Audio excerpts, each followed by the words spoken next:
नमस्कार साथियों, एक बार फिर से आप सबका हार्दिक स्वागत है आपके अपने YouTube channel target English official पे। साथियों, आज के सेशन में हम बात करने वाले हैं आपके आरपीएससी सेकंड ईयर इंग्लिश में लिटरेचर पोर्शन के लिए। और लिटरेचर पोर्शन में हम आज डिस्कस करने वाले हैं लिटरेरी पीरियड्स के बारे में।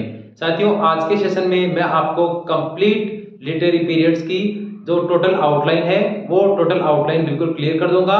और इस आउटलाइन को स्टडी करने से पहले मैं आप लोगों से ये रिक्वेस्ट करना चाहूंगा, आप इसको रटे नहीं, बिल्कुल भी इसको समझें। अंडरस्टैंडिंग कैपेसिटी है उसको डेवलप करें, आप इसको रटो मत, क्योंकि अगर आप रटोगे तो फिर वापस से भूल जाओगे। तो किस प्रकार से आपको अपनी अंडरस्टैंडिंग कैपेसिटी डेवलप करनी है, किस प्रकार से इसको अंडरस्टैंड करना है, इसको आप समझेंगे तो कहीं कोई परेशानी आपको नहीं होने वाली। बिल्कुल भी आप दिमाग में इस बात को बैठा लें, बिल्कुल क्लियर कर लें कि अगर इसको रटोगे तो साथियों इसको भूलोगे। रटो मत, इसको आप बिल्कुल समझो ध्यान से। और इस क्लास में मैं आपको जो आपके लिटरेरी पीरियड हैं उनकी टोटल आउटलाइन क्लियर करने वाला हूं, और उसमें से आउटलाइन में से कोई क्वेश्चन आएगा तो कहीं आपके कोई दिक्कत नहीं होने वाली। ये आउटलाइन मैं आपको इसलिए क्लियर करवा रहा हूं, एक छोटा सा एग्जांपल देता हूं। मान लीजिए यदि मुझे आपको टेबल लर्न करवानी है, मीन्स आपको पहाड़े याद करवाने हैं, तो मैं उसके लिए आपको गिनती भी आनी चाहिए। तो ये जो आउटलाइन है या उसी की तरह है, ये समझ लीजिए कि लिटरेरी पीरियड में ये जो हमारी आउटलाइन है आज के सेशन में जो की होने वाली है, इस आउटलाइन से आपका जो लिटरेरी पीरियड्स का जो भी आप कह सकते हैं जो भी क्वेश्चन है वो आपके एक तरह से बिल्कुल क्लियर हो जाएंगे कि कहां से किस प्रकार से क्वेश्चन होगा और लिटरेरी पीरियड्स का डिवाइडेशन किस प्रकार से किया जाता है। तो मैंने अपनी तरफ से बेस्ट एफर्ट किया है आपका लिटरेरी पीरियड के आउटलाइन को आप लोगों को समझाने का।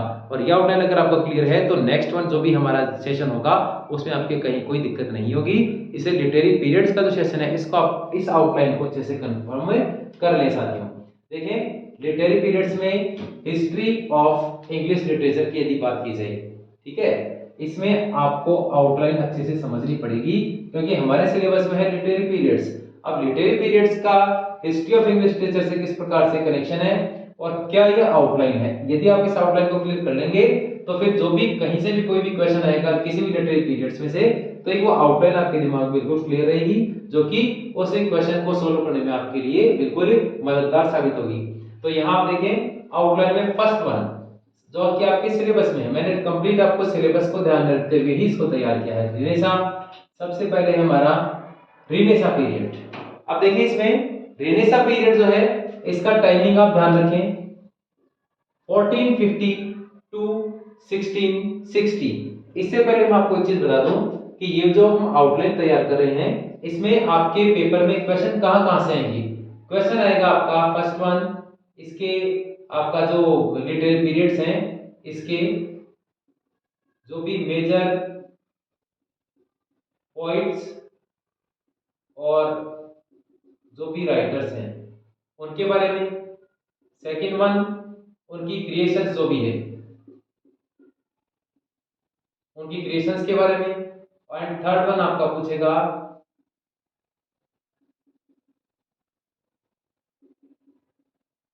इन सभी पीरियड्स की कैरेक्टरिस्टिक्स के बारे में।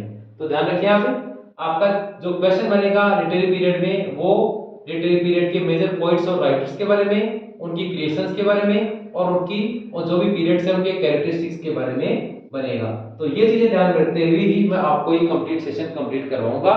तो सबसे पहले इसमें आप देख लें लिटरेरी पीरियड्स में first one Renaissance.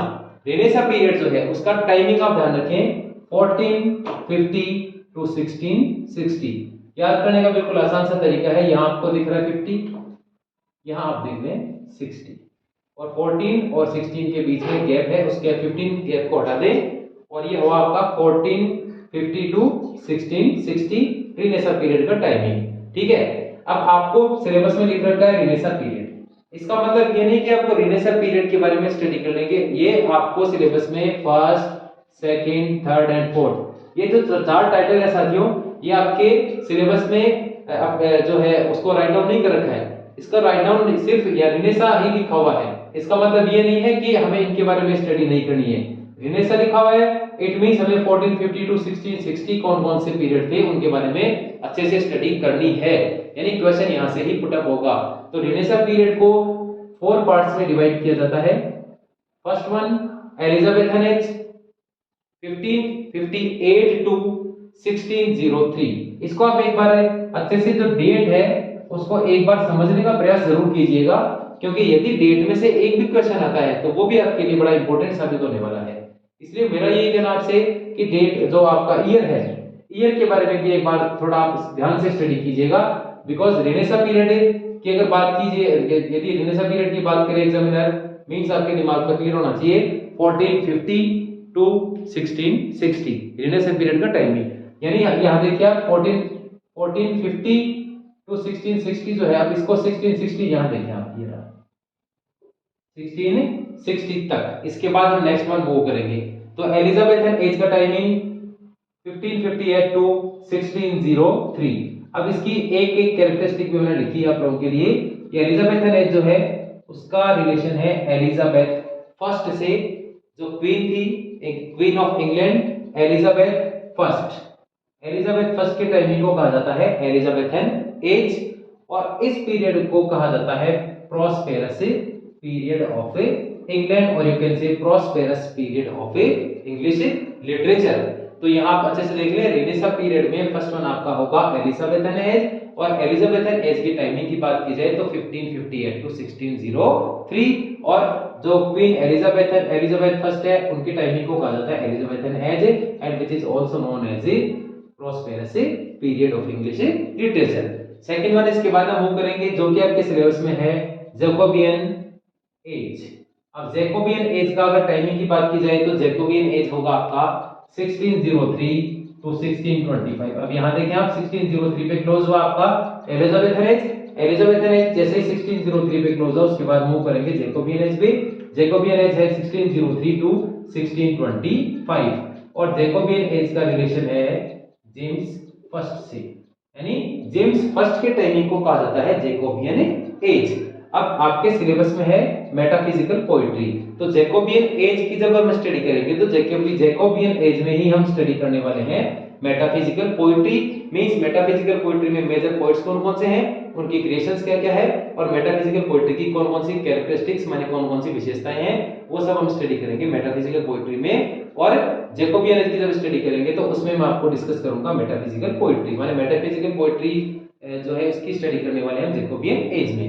Third one है नेक्स्ट वन कैरोलाइन एज, और कैरोलाइन एज की अगर बात की जाए तो इसका टाइमिंग आप देखें, जैकोबियन एज जो है वो फिनिश हुई 1625 पे, देन कैरोलाइन एज स्टार्ट होती है 1620, कैरोलाइन पीरियड स्टार्ट होता है 1625 to 1649, and the timing of Charles first, फिर देख लें, the timing of Charles first is known as Caroline age, while the timing or you can say the period of James first is known as Jacobean age, while the period of Queen Elizabeth first is known as Elizabethan age, which is also known as prosperous period of English literature. तो first one Elizabethan, second one Jacobean, third one Caroline age, और Caroline age की अगर year की बात की जाए, इसके timing की बात की जाए 1625 टू 1649, ये इसमें आप देख लें चार्ल्स फर्स्ट का टाइमिंग है Caroline age. Then last one आपका आता है रिनेसा में, last one and fourth one that is known as Puritan age. Pure से बना आपका प्यूरिटन एज, और यदि बात की जाए प्यूरिटन एज की टाइमिंग की तो यहाँ आप देखें कैरोलाइन एज फिनिश हुआ 1649 में, तो प्यूरिटन एज की स्टार्टिंग हुई 1649 टू 1660। फिर देखते हैं एक बार रिनेसा पीरियड, टाइमिंग की बात की जाए 1450 to 1660, and Renaissance period can be divided into four parts, but first one is known as Elizabethan age, second one is known as Jacobean age, third one is known as Caroline age, and fourth one is known as Puritan age. And when we talk about the year of these ones, then Elizabethan age timing 1558 to 1603, Jacobean 1603 to 1625, Caroline 1625 to 1649, and Puritan 1649 to 1660। यहाँ आप देखें ये finish हुआ आपका Renaissance period. अब यहाँ कौन कौन से क्वेश्चन बनेंगे, ये जो फोर आप देख रहे हो इसमें एलिजाबेथन, जैकोबियन, कैरोलाइन, प्यूरिटन, इनके मेजर पोएट्स कौन कौन से हैं, राइटर्स कौन कौन से हैं, इनकी उनकी मेजर क्रिएशंस कौन कौन सी है, और उनकी क्या क्या कैरेक्टरिस्टिक्स है, इन पीरियड्स की क्या क्या कैरेक्टरिस्टिक्स है, उन सब में से क्वेश्चन आपके एग्जाम में पूछे जाएंगे, जो कि मैं आपको वन बाय वन स्टडी करवाऊंगा। यानी कल हम डिस्कस करेंगे एलिजाबेथन एज के बारे में, एलिजाबेथन एज के मेजर पोएट्स, राइटर्स, क्रिएशंस और ये कैरेक्टरिस्टिक्स के बारे में बात करेंगे। और आपका देखना इसमें Puritan age, Puritan age is also known as commonwealth period. फिर देख लें Puritan age is also known as commonwealth period माने कॉमनवेल्थ पीरियड की स्टडी हम करेंगे प्यूरिटन एज में, और मेटाफिजिकल पोएट्री की स्टडी हम करेंगे जैकोबियन एज में। तो यहाँ आपका डिवाइडेशन हुआ रिनेसा, जो रिनेसा पीरियड है, रिनेसा पीरियड का डिवाइडेशन 4 पार्ट्स में आपके सामने बिल्कुल क्लियर है। इनका टाइमिंग, इनका जो भी ईयर है वो सब मैंने आपको स्टडी डिस्कस कर दिया है। और एलिजाबेथन को एलिजाबेथन क्यों कहा जाता है, because due to queen Elizabethan first, Jacobean due to James first, Caroline due to Charles first, and Puritan age 1649 to 1660। और इसका एक इंपॉर्टेंट क्वेश्चन यहाँ आप देखें, ये इंपॉर्टेंट क्वेश्चन है, Puritan age, who is known as the leader of Puritan age, then your answer will be Oliver Cromwell. Oliver Cromwell is known as the leader of Puritan age. ये important है साथियों, इसको बिल्कुल अच्छे से आप कर लेना। प्यूरिटन एज के लीडर के रूप में ओलिवर क्रोमवेल को जाना जाता है। तो रिनेसा पीरियड के फिनिश होने के बाद मूव करेंगे सेकंड वन आपका नियो क्लासिकल एज, जो कि आपके सिलेबस में है। नियो क्लासिकल आप यहाँ देखें, ये रिनेसा पीरियड आपका हुआ 1660 में क्लोज हुआ। देन नियो क्लासिकल एज जो है उसका टाइमिंग होगा 1662 1745। फिर देख लें 1662 1745, ये 16 है, इसके बाद आप एक कदम आगे बढ़ोगे 17 1662 1745 नियो क्लासिकल एज। अब यदि बात की जाए नियो क्लासिकल एज को के डिवाइडेशन की, then neo classical age can be divided into two parts. First one is known as age of Dryden and second one is known as age of Pope. फिर देख लें neoclassical as में हम दो चीज हम डिस्कस करेंगे, एज ऑफ ड्राइडन के बारे में एंड एज ऑफ पोप के बारे में। अब नियोक्लासिकल एज में एज ऑफ ड्राइडन के टाइमिंग की बात की जाए, देन इट विल बी 1662 1700। फिर देख लें 1662 1700 and it is also known as the age of Dryden is also known as restoration period। means अगर क्वेश्चन आए आपको कि रिस्टोरेशन पीरियड किसे कहा जाता है, then age of Dryden is also known as restoration period। और यदि बात की जाए next one age of Pope के बारे में, then it is also known as the Augustan age। means age of pope is also known as the Augustan age। Timing की बात की जाए then it will be 1700 to 1745। ये outline हो गई आपके नियो क्लासिकल एज की।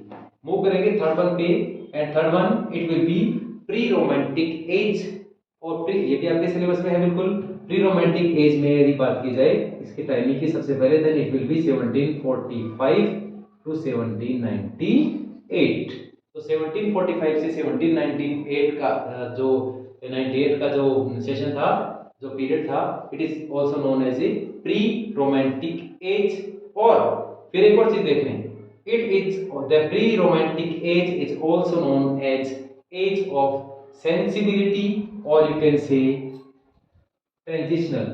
फिर देख लें pre romantic age is also known as age of sensibility और ए ट्रांजिशनल एज। इसकी टाइमिंग की बात की जाए 1745 टू 1798। ये आपका हो गया प्री रोमांटिक एज, और इसको किस अदर नाम से जाना जाता है, और इसका टाइमिंग क्या है आपके सामने है बिल्कुल। एंड वो मूव करेंगे फोर्थ वन पे, and it will be romantic age according to your syllabus. भी आपके सिलेबस में है, मैंने कंप्लीट आउटलाइन आपके सिलेबस को ध्यान में रखते हुए तैयार की है। मैंने आपके सिलेबस में हिस्ट्री ऑफ इंग्लिश लिटरेचर को कंप्लीट ही कवर अप किया है, जिसकी आउटलाइन आपके सामने है।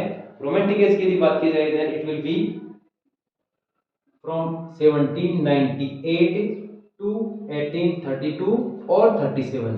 अब 32 और 37 के बारे में क्या डाउट है, जो मैं आपको जब रोमांटिक एज डिस्कस करूंगा उससे मैं बताऊंगा 1798 टू 1832 और 37। 32 और 37 का जो मैटर है हम डिस्कस करेंगे रोमांटिक एज की स्टडी के समय। ठीक है, मूव करेंगे fifth one Victorian age, and it is related to queen Victoria. यदि बात की जाए विक्टोरियन एज की टाइमिंग की, then it will be 1837 to 1901। And last and the second last one modern period. And modern period की timing बात की जाए तो modern period will be from 1901 to 1945। And the last one post modernism. Post modernism आपका last one, और आपके syllabus में Renaissance से लेके पोस्ट मॉडर्निज्म तक के आपके बिल्कुल कंप्लीट या आपका हिस्ट्री ऑफ इंग्लिश लिटरेचर जो है वो इंक्लूड किया गया है। और इस प्रकार से साथियों ये आपका हुआ हिस्ट्री ऑफ इंग्लिश लिटरेचर में outline according to your syllabus. आपका हिस्ट्री ऑफ इंग्लिश लिटरेचर का आउटलाइन कंप्लीट आपके सामने बिल्कुल तैयार है। पोस्ट मॉडर्निज्म की बात की जाए तो ये होगा आपके 1945 से, ठीक है। तो इस प्रकार से यहाँ आपके रिनेसां और उसके बाद आपका new classical, pre romantic, Victorian, modern and post modernism, ये आपका कंप्लीट आउटलाइन है। और इस आउटलाइन में से भी आपके निश्चित रूप से ही यदि कोई क्वेश्चन बनेगा तो यहाँ आउटलाइन में से भी कोई ना कोई क्वेश्चन आपको जरूर मिलने वाला है एग्जाम में। ये आप जैसे देख लें, इस आउटलाइन में कहीं ना कहीं मिनिमम 1 और 2 क्वेश्चन आपको जरूर एग्जाम में देखने को मिलेंगे। जब तक ये आउटलाइन आपके दिमाग में क्लियर नहीं है साथियों, तब तक आगे बढ़ने में जो है इतना आप कह सकते हैं कि इतना आपका कंसेप्ट क्लियर नहीं हो पाएगा। इसलिए मेरा तो आपको यही कहना है कि यदि ये आउटलाइन आपके बिल्कुल क्लियर है तो आगे के जो भी स्टेप्स होंगे वो आपके लिए बिल्कुल इजी हो जाएंगे। जैसे कि आउटलाइन में फर्स्ट वन है renaissance period according to your syllabus. आपके रिनेसा पीरियड सबसे पहले दे रखा है, तो हम कल डिस्कस करेंगे रिनेसा पीरियड के बारे में। तो अब ये रिनेसा पीरियड के बाद नेक्स्ट वन जो भी होंगे, और कोशिश करूंगा साथियों कि जितना जल्दी हो सके उतना जल्दी फिनिश करवाऊं। और एक इसमें बात और है, जैसे कि अगर बात करें प्रिपरेशन ऑफ नेट की प्रिपरेशन की बात करें तो इनकी बहुत डिटेल्ड स्टडी हमें करनी होगी। बट हमें यहाँ फिलहाल फोकस करना है, we have to concentrate ourselves to the second gate only, we are not talking about the NET examination. But फिर भी मैं यहाँ जो भी आपके लिए क्वेश्चन लेकर आऊँगा वो बिल्कुल सटीक और बेहतरीन क्वेश्चन लेकर आऊँगा, और बिल्कुल कोशिश यही करूँगा कि नंबर ऑफ क्वेश्चन से बिल्कुल कम हो, ताकि वो आपको याद भी आसानी से हो जाए और पेपर में भी आपको देखने को मिले। तो ये थी आज के सेशन में आपके हिस्ट्री ऑफ इंग्लिश लिटरेचर में outline of A literary period से। आशा करता हूँ आपको आउटलाइन निश्चित रूप से ही पसंद आई होगी। इसके बाद मूव करेंगे नेक्स्ट वन रिनेसा पीरियड के बारे में, कौन कौन से इंपोर्टेंट क्वेश्चन आए हुए हैं। मिलते हैं साथियों अगले सेशन में, तब तक के लिए टेक केयर, जय हिंद, जय भारत।